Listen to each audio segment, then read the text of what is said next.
మనం వెళ్ళాలనుకుంటే కుదరదు, ఆయన దర్శనం ఇవ్వాలనుకుంటేనే కుదురుతుంది. ఎంతోమంది వెళ్ళి దర్శనం కాకుండా కూడా తిరిగి వచ్చి ఉంటారు. మీకు రహస్యం చెబుతాను, వినండి.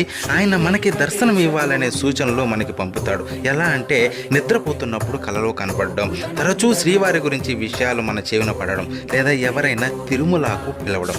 ఈ విధమైన సంకేతాలు కనబడితే వెంటనే బయలుదేరండి కొండకి.